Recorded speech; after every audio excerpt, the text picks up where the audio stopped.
James held a hand to his temple while he paced the narrow office the base had provided him with to get his affairs in order up and down. The room was simple but did its job just fine. And, most importantly, it was one of the few offices that did not come with a built-in computer terminal in any sort of fashion, only usually being equipped with a device brought from the outside, although even that had been thrown out for James's use. The only computers he allowed in the room now were his own phone and laptop, both of which had been more than thoroughly screened for any kind of backdoors, loopholes, or other kinds of security leaks. "I know asking this is about as useless as can be," he said into the phone that he pressed to his ear with his mechanical hand, while still massaging his temple with the other one. "But I still feel the need to have said it, at the very least. Please, for the love of everything, tell me you have not actually been messing with an acting councilman. I already know what you are going to say in any case, of course, but I would still like to at least hear you say it." There was not even a moment of silence on the line before Avesalon's perfectly even voice replied, "James, I did not interact with the acting councilman Akorte-kun in any way, shape, or form, indirectly or otherwise. In fact, I couldn't have done so even if I wanted to, since I am still confining my presence and awareness to the networks of Dunama, which the councilman is not directly connected to. I don't know what, if anything, he believes to have seen or noticed, but I had nothing to do with it." Despite her perfectly calm and pleasant voice, James couldn't help but feel like he picked up on a hint of annoyance from his conversation partner, and honestly, he didn't know if he could really blame her. Presumably, she was doing the very best that was within her power to make working with her as easy as it could possibly be, and yet he still just couldn't really trust her. If she was indeed innocent, he could only imagine how frustrating that must be. "Right, okay," he therefore explained after a long exhale. "I can't stop people from investigating, but for the moment, at least I am going to believe you." He paused for a moment in his pacing, and instead sat down on the desk this meagre office provided to him. "And do you by chance have any idea who or what might be the culprit instead?" he asked, although he didn't really expect any sort of magical answer. Still, the artificial sapient had vastly more processing power than his own meagre brain, so maybe there was a chance that she would see some sort of connection, or hint that he and his colleagues may have missed. Behind him, a cloud slowly drifted out of the way of a ray of sunshine that now directly hit the window he was sitting in front of, and the bright light immediately began to warm up his back as it lingered there, illuminating the room. Had it not been for all the crazy happenstances, this would have been the very first nice day that they had seen in a long time. "Assuming something is actually engaging with him, and he isn't just a victim of paranoid delusions," Avesalon began her reply, her tone making it clear that she did indeed not find that option to be quite outside of the realm of possibility, although James had pretty quickly dismissed the idea personally. "Then the most likely possibility, at least to me, seems to be that someone with not unremarkable capabilities in cyber warfare may be attempting to imitate what exactly meddling of a rogue realized may look like. At least, I believe it to be more likely than that a second, so far unknown and seemingly unrelated realized, would suddenly appear just to mess with a seemingly random acting councilman." James nodded along with her words once again, although a bit of disappointment set it. Not because the answer itself was disappointing in any way, but because he had basically figured the exact same thing. A hacker trying to make it look like Avesalon was going rogue, at least to the people who definitely knew she existed, was definitely a quite obvious idea. Too bad that it being obvious didn't make it any easier to find out who exactly it was that organized the attacks. A tiny part of James had hoped that Avesalon would somehow have a more unique idea or insight on the matter. However, ultimately, no matter how different from everyone else he knew she was still just a person as well, and could also only work with the information that they had available. However, his gaze did slightly lift when he thought about something that Akorte had offhandedly mentioned in their conversation as well. Something where Aveslon's unique existence might actually be of great use, without overstepping any boundaries. Okay, what about Reprieg? He spoke up seemingly casually, trying to not let it show how attached he actually was to this idea. The forced inaction was still very much eating away at him, and therefore any thread he could actively pull felt like the ray of light shining onto his back to his anxiety-riddled brain. The councilman mentioned Reprieg noticing something as well, and he's currently in Dunamir's territories, right? Could you possibly check in the systems of his accommodation for any traces of meddling? This time, there was a moment of silence. A long one. Due to her nature, Aveslon didn't really make any silence-filling noises whenever she prepared to answer something, like most organics did, and therefore everything always fell into an eerie silence when someone actually managed to take the realized off guard, like it seemed was happening right now. "Oh, about that," she finally said, after seemingly having run through a couple, or maybe a couple of thousand, of ways she could respond silently. "That one was actually me."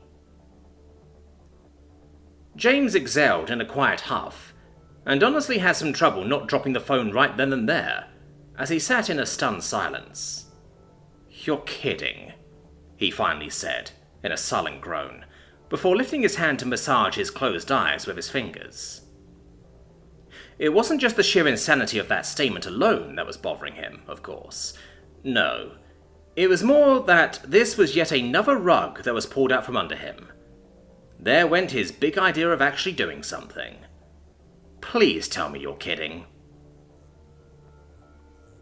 There was a moment of pause once again, but then Aveslon sounded slightly defensive as she replied, "Well, you told me to keep an eye on him."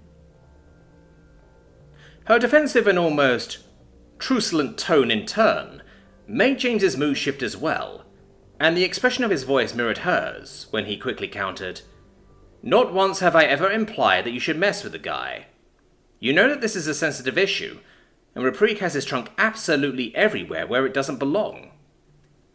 "I haven't done anything to reveal my identity," Aveslon said, not backing down at all.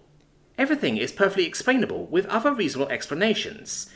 Had it been only that, Reprieg would have been none the wiser. I couldn't have expected that he would be tipped off to my existence from an outside source." James ground his teeth, fighting his petulant urge to argue back just for argument's sake, as his mind was really pushing him to simply use this as an excuse to vent some of his frustration at anyone, deservedly so or not. However, he still had himself under control, and he knew making the real eye shut down the conversation by simply aggravating her would lead exactly nowhere. Besides, something was weird about this. While Aveslon was indeed technically still a person like anyone else, she was, for a lack of a better term, still supposed to be smarter than this, given the incredible amount of information she could process at almost an instant. So why would she behave like that? "I understand that." He opened his next sentence, determined to do this in a diplomatic way, instead of getting into a useless fight with his ally. What was done. Telling her that it was stupid would not change a thing now, and he would treat Aveslon how he'd want to be treated about this, not how he imagined certain others treating him. "What I still don't understand is why you would do it. I mean, even if the risk would have been minimal, what was the gain? It's not like minorly inconveniencing Reprieg is going to do you or anyone else any good, so what exactly were you hoping to accomplish with that?" It was unclear if Aveslon was actually calmed by his words in any way, or if she simply noticed his attempt at civility and returned it in kind. However, her demeanour had returned to a more restrainedly pleasant one, as she replied, "I didn't really try to accomplish anything, really." James furrowed his brow. She did it for no reason? He could hardly believe that. She must have had at least some idea of what she was doing there, right? "Then why did you do it?" He continued his questioning, his voice now turning more genuinely inquisitive than restrained from losing his temper. Veselon was quiet again. For even longer this time. So long that it got to the point where James wondered if she had simply abandoned the conversation, or if the connection had been cut or something of the like. However, after literal minutes had passed without a word being said, she came back. I don't know. Really. I mean, I'm not really sure why I did it. I mean, I wasn't trying to achieve anything with it. I didn't think about it at all, to be honest. I needed to do something, okay? I simply couldn't just sit idle anymore. I mean, she explained, and then paused for a moment, presumably as she noticed her volume had steadily been rising during her explanation. Had she needed to breathe, this would have been the point where James would have expected a few calming breaths, as she did her best to get her voice back under control. With the artificial sapient, the process was a bit more instantaneous. However, James still understood it for what it was, as she continued with her voice only very slightly raised and very clearly held back. These people attacked my children, James. They didn't have a care in the world for the young lives they could ruin, or take. I know what I am. I know what most people see me as, and I can live with being attacked myself. The same goes for Shida. He knew what he was doing and got himself into it, fully aware. I don't like seeing him injured, but I can bear it. But my children... She made a meaningful pause in the sentence, and as she did, a new cloud drifted across the sky outside of James's window, plunging the world back into a dim twilight, as it blocked out the sun quite effectively, while the human sat quietly and listened. I would never hide behind my children, James, she clarified immediately, addressing an unsaid accusation that wouldn't have crossed James's mind at this time, but certainly could have at some point in the past. If there was even a hint of an attack on me, they would be evacuated immediately, no questions asked. Never would I use the mercy of my opposition to my lowly advantage like that. But they didn't even try. I don't know if they thought that I wouldn't be willing to give them up for my own protection, or if they simply hate my existence so much that they couldn't care less what else got caught in the flames, as long as I burned in the end. But no matter what their intentions may have been, fact of the matter is that my children got hurt because of what I am, and now that it happened, also because of what I am, I cannot do anything to help rectify that. I cannot speak on their behalf. I cannot seek justice for them. I cannot take revenge, no matter how badly I may want to. She paused for a moment, and her icy cold voice was barely above a whisper, as she added, And you have no idea how badly I want to. Then she spoke back up, normally, as she continued. I needed to do something stupid, something senseless, something without victims, something I could do without throwing away everything you and many others are working towards, on nothing but my behalf. It was needlessly risky and dumb, but it was better than doing absolutely nothing. I'm sorry for how it turned out. I know you trusted me, and I behaved in an unacceptable manner for that. But this powerlessness... I already told you that I was feeling like I have been going insane from inaction for a while, but all of this has just expedited it exponentially. Do you have any idea what it feels like? To want to do so much, but being confined to doing so little by circumstance alone? James coughed slightly, as he realized he was being addressed now. He had simply listened to Veselon's monologue, and at some point he had started zoning out slightly, as her words had begun to reflect something he had so often thought about recently. In fact, for a moment, it had almost sounded like his inner thoughts were speaking to himself there. Better than you might imagine, James said, as likely the only person that really felt what was going on inside of Veselon, even if to a lesser degree. While he could not claim the same hate of his existence that the realized had to contend with, which forced her to stay in the shadows, they did have a lot in common. They were both persecuted by the same people. Those same people had not only hurt both of them, taken away important parts of them both in the process, they had also attacked their families, the people they loved, and they didn't care who else got caught in the crossfire. and now both of Islon and James were forced to stand back. And for the safety of not only themselves, but so many other people as well, they had to, at least momentarily, leave those same people be, as seeking revenge of any kind at the current moment would cause so much more harm than good. If anyone understood her frustration, it was James. "I believe I understand you. I really do," he therefore said, feeling like stating it with any more certainty than that might tick a Veselon off even more. "I'm feeling just as caged at the moment. I can't even step outside of protected confines in my own home anymore, for fear that it might trigger an incident. It is not as extreme as for you, of course, but I really think we are feeling the same, you and I." He stretched his neck for a moment, causing the tension he held within it to release with a loud crack that brought some mild relief to his stressed mind. "Right now, I'm taking just about any excuse to do something," he then confessed. "I'm going to that primate conference. That is a huge risk as well, and I'm honestly not sure what exact benefit we will get out of it. But it gives me an excuse to get out, so yeah, I get it. But we both must be careful not to let that define us. If we snap and start acting stupid, reckless and dangerous, we're only confirming what those people think we are. We're going to get back at them. We're going to have justice, but we're going to do it right. We don't need orbital strikes or children that get caught in the crossfire. We are better than that." He paused once more, taking the deep, calming breath that a Veselon couldn't. "I need to know," he then firmly stated. "Are you with me?" A Veselon didn't hesitate as she announced, "I am with you." "Good," James replied with a nod, before deflating with a long, drawn-out exhale. "At some point, we are going to have to come clean about you. When that time comes, I can't be questioning your allegiance, and that is on me just as much as it is on you.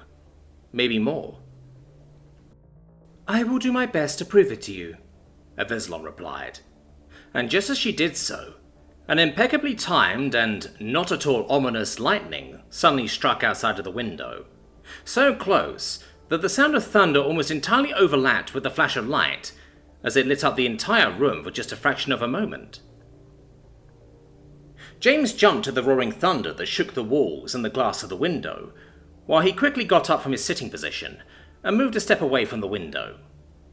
However, as soon as the first shock was over, he moved back over to it and looked out at the dark clouds that had filled the sky, seemingly in the last minute. Some quieter thunder from far away rumbled through them as the mass of dark clouds gently pushed itself over the scenery, flashing with lights every few seconds. "What was that? Are you all right?" a Veselon quickly asked, as soon as the deafening sound had stopped, as James had not said a word, entranced by the mesmerizing if ominous scene outside. "Yeah, I'm fine," James replied, as he watched the clouds roll by, every now and then flashing with another electrical discharge from the atmosphere. "Just a heat storm. It's getting warmer quickly."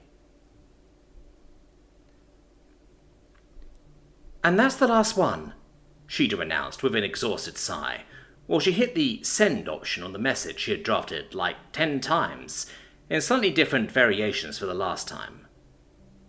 Like that, all the official invitations to the people James would take to accompany him to the conference of the Order of the Primates had been delivered. After only a second, a small ding from her own pocket informed Shida that she had indeed received the very message she had just sent out moments ago. She quickly checked if it was indeed the right one, and seeing the official template that the organisers had sent out for these kind of arrangements, with her name entered into the greeting, she facetiously lifted a hand to her chest. "For me? Oh, he shouldn't have." Rolling her eyes at herself, she got up from the chair she had been working at, and began to walk around, not really having a goal in mind, but feeling like sitting around really wasn't doing it for her right now. It would be interesting to see who would even agree to come along. After all, an invitation wasn't a must by any means. She could imagine that Moore probably wasn't up for this kind of adventure anymore, if she could help it.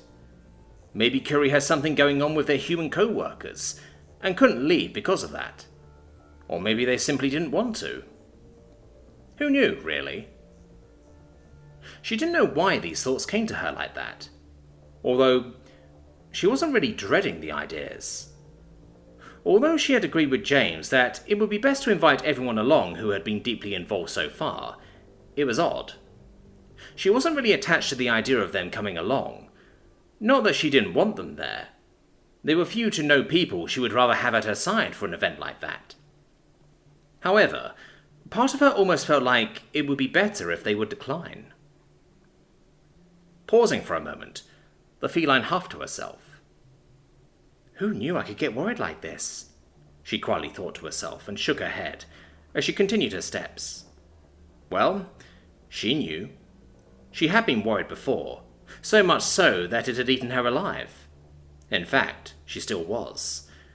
She just had never expected for it to extend like this. She didn't quite know what to do with the emotion. In the past, there had never really been a reason to be worried. She had mostly been alone, and even when there were people she could have possibly been worried about, they were generally better off than she was. In fact, they were often deciding her fate. She had to worry about herself sometimes, but that was different. She had often thought that Miette was simply not made to worry about others a lot, that their solitary nature and antisocial social structure simply made them in a way where something like that wouldn't cross their mind, that they could conceptually worry about people, but that they simply didn't have to if they didn't want it. As it now turned out, she had seemingly simply lived a much sadder life than she originally thought. Not much of a revelation at this point, really. However, it still somewhat hurt. It hadn't hurt back then, only now. But maybe that was a good thing. If it hurt now, that meant that things were getting better, right? She really hoped that it did. Things certainly looked up for her. She had a boyfriend, a relatively stable home, was getting a promotion. She had friends and acquaintances and other confidence. There was just that part with the galactic crisis that threatened to take all of that away from her again.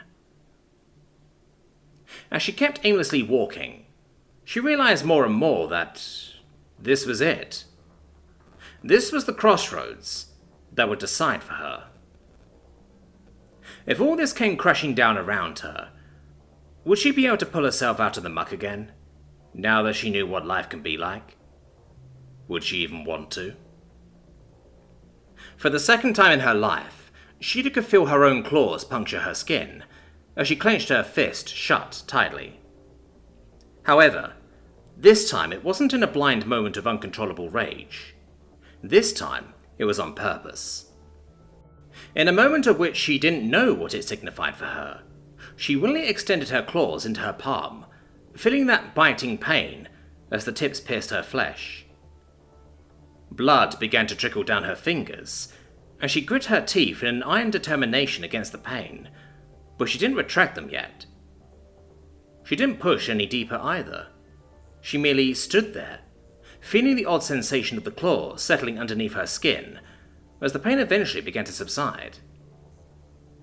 Only after she felt that she, had she wanted to, could have bared the feeling for an indefinite amount of time was whatever drove her satisfied, as she pulled her claws back, before lifting the hand up and forming a cup with it, so she wouldn't bleed everywhere, while she hurried to find something to dry it off. Her dark red life fluid pooled in her hand, gently rising with time, while soft waves formed within it with her movements. Although she tried to hold it as still as possible, playful rings formed in the liquid as it swayed from left to right with each swift step she took. Soon, she had reached the closest bathroom and quickly stepped inside, immediately emptying the pool of blood from her hand into a sink. The liquid spread out across the white porcelain and left behind a thin, pinkish film as it gradually drained down into the sewers below, drawing Shida's eyes onto it for only a moment. Then, she quickly used a paper towel to quell the still ongoing bleeding of her hand, pressing it tightly onto the puncture marks and grimacing at the pain the pressure caused. It wasn't too bad, of course, She had endured far worse.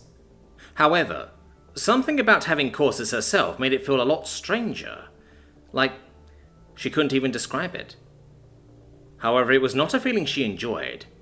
She didn't know why she took specific note of that. It was pain. Of course she didn't enjoy it. Yet still, something in her mind put a pin into that idea. The idea that, whatever this experience was, she did not enjoy having it in any way. She didn't know that had been up for debate, or why it had been for that matter. However, at least something about that ultimate conclusion made her strangely happy. When the flow of fresh blood eventually subsided, Shida looked down at her hand as she removed the blood-soaked towel. The previously pristinely white item was sloppy and dark red through and through. And not just the towel was soaked. Her hand also still showed the aftermath of her strange, subconscious experiment, as her own blood had dried all over it, forming a thick, caking crust on top of her skin that now seemed to constrict as it dried out ever more, giving her an odd feeling of tightness. Although it was a really odd thing to smile at, Shida couldn't help herself but smirk, as the sight brought back memories. She remembered washing the blood off her hands after her and James's first meeting. Even back then she had philosophized about it clinging onto her, as if to serve as a reminder of what she had done. And in a way, it did. Though now it no longer felt like an accusation. It was a reminder, but a gentle one. And very differently from her past self, she felt absolutely no regret as she looked down at the caking flakes of coagulated life force. Out of all the many, many mistakes she had made in her life, this was one she didn't mind being reminded of. Because cutting open the arm of that single idiotic researcher, it had shaped up to be the best thing that had ever happened to her. Thoughtfully, Shida's eyes turned down to her left arm. Mindlessly, she pulled the sleeve of her uniform back, revealing the copper skin with dark stripes underneath. Unlike James's arm, her skin was smooth, untouched, damn near pristine.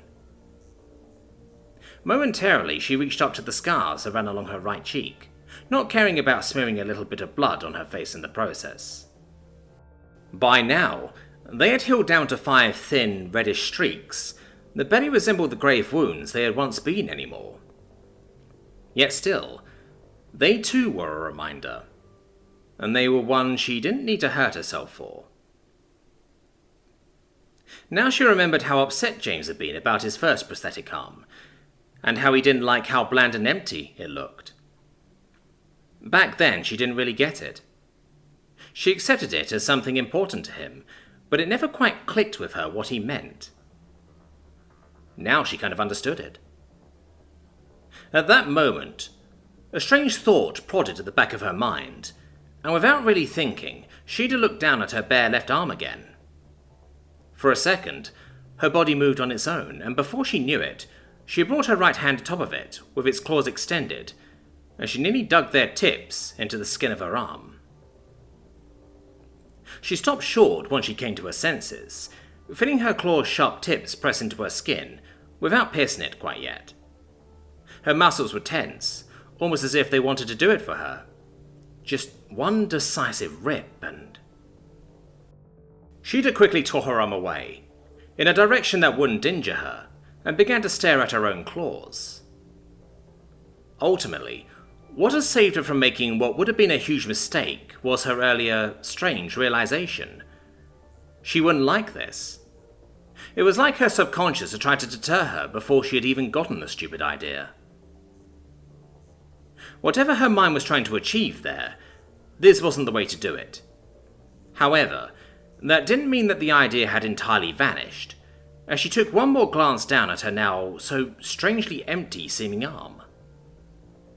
Quickly, before any more spontaneous idiocies could spring up in her mind, she washed the remaining blood off of her hand and face, being careful not to open the punctures back up in the process. Once again, even military-grade soap was enough to beat out strange philosophical metaphors, and she was able to rinse the now odd pinkish, reddish, brownish soup off herself, easily enough. Like that, the reminders of her past were gone. She would need something that didn't wash off quite so easily, or better, not at all. The odd contemplation didn't quite let go of her as she moved through the base, this time aiming for her room specifically.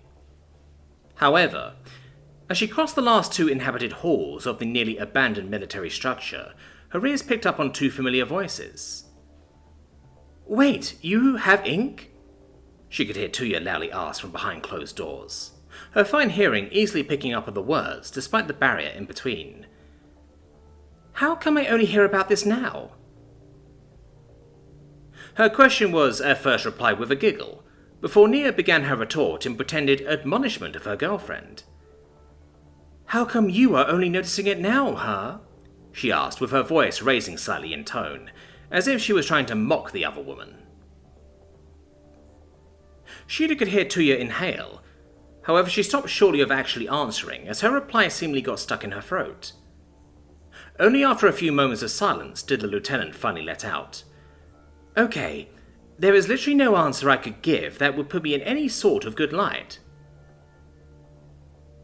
At this point, a bit of curiosity was overcoming Shida, and she lifted her hand to knock at the door of the woman's shared room that she had just been passing by.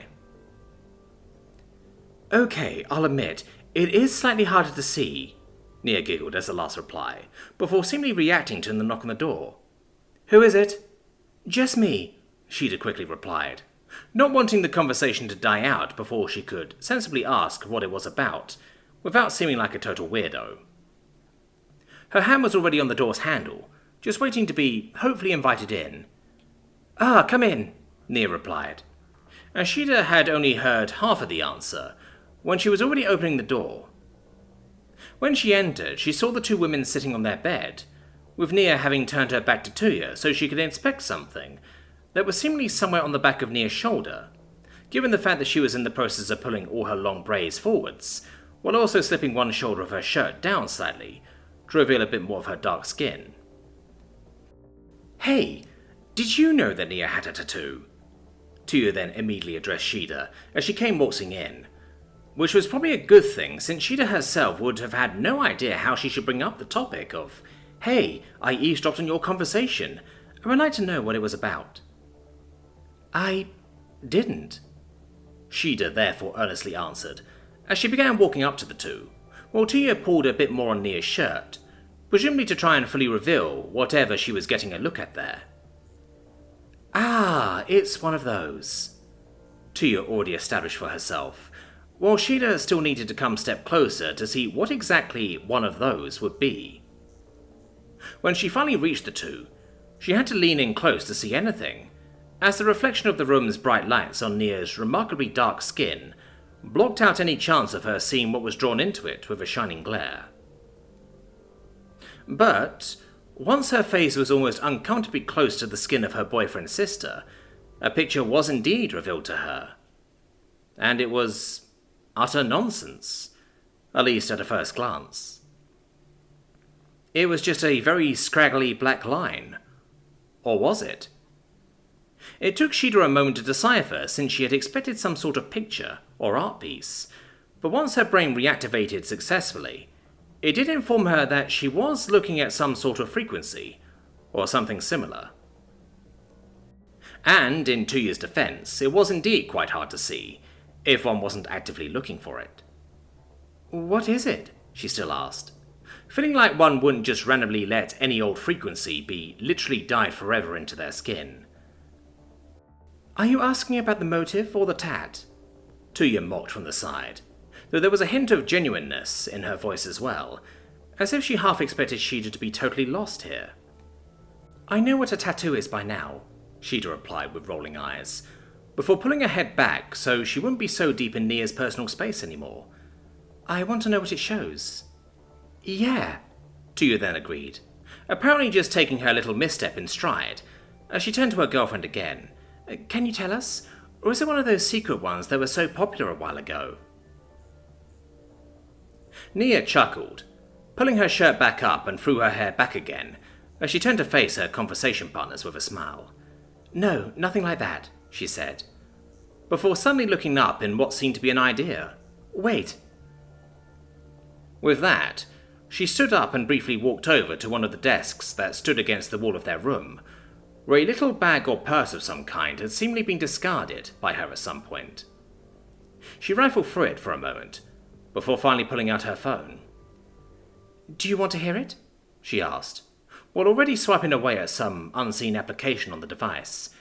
"I still have it saved." "Absolutely," Tuya said, sitting up straighter. Shida was hesitant to show the same amount of enthusiasm for the idea. However, her curiosity was definitely piqued. After one more moment of searching, Nia finally pressed onto the screen decisively. With a very mild crackle, the phone's speakers then came to life with a single sentence. "Actually, I think that would make you my sister." James said it quite offhandedly, almost as if he was suppressing a chuckle as he did it.